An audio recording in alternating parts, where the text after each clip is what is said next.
আসসালামু আলাইকুম রহমতুল্লাহি ওয়া বারাকাতুহু। আপনার বাসায় কি চুরি হয়েছে? চোর ধরুন, চোরকে শাস্তি করুন। চুরির মাল ফেরত পেতে কি কি আমল করবেন আজকে সম্পূর্ণ কিছু আপনাদেরকে বলে দেব ইনশাআল্লাহ। আল্লাহ পাক রব্বুল আলামিন পবিত্র কালামুল্লাহ শরীফের মধ্যে 6666 খান আয়াত নাজিল করে দিয়েছেন।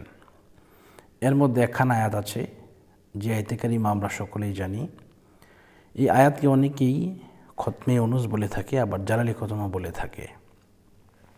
যেহেতু খতমে ইউনুস বলার কারণটা কি এটা বলি।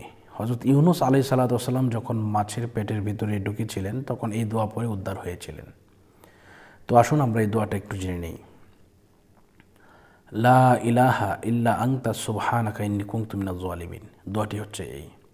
তো এই দোয়া যদি কেউ আপনার 1,15,000 মতান্তরে 1,30,000 বার যদি কেউ পড়ে, তাহলে যেই ব্যক্তি চুরি করেছে এই ব্যক্তির এমন অবস্থা হবে, ওই ব্যক্তির গলা দিয়ে নাক দিয়ে রক্ত বের হবে এবং এমন শাস্তি হবে যেটা মানে কল্পনা করার মতো না। এজন্য এটা কীভাবে পড়বেন, কোন কায়দাতে পড়বেন সব কিছু আপনাদেরকে বলে দেব। এবং যদি আমার থেকে সাহায্য চান, পরামর্শ চান, আমি নাম্বার লাস্টে দিয়ে দিব, আগে একটু কথাগুলো শোনেন। তো প্রথমত আপনাকে ওযু করতে হবে এবং যে জায়গার মধ্যে বসে পড়বেন ওই জায়গাটাও কি হতে হবে? পবিত্র হতে হবে। এরপরে আপনি পড়বেন লা ইলাহা ইল্লা আনতা সুবহানাকা ইন্নী কুনতু মিনাজ জালিমিন। এটি যখন 100 বার হয়ে যাবে, প্রতি 100 বার পর পর আপনাকে পড়তে হবে ফাস্তাজবনা লাহু ওয়া নাজ্জাইনাহু মিনাল গাম্মি ওয়া কাযালিকা নুনজিল মুমিনিন। এইভাবে আপনি এই পুরো ইয়াটা আপনি কতবার পড়বেন? 1,30,000 বার। তো এখন আপনার ফ্যামিলিতে যদি এটা একা পড়া যায় না, ফ্যামিলিতে যদি লোক বেশি থাকে তাহলে আপনি তাদেরকে নিয়ে পড়তে পারেন, তবে নামাজি লোক হলে ভালো হয়।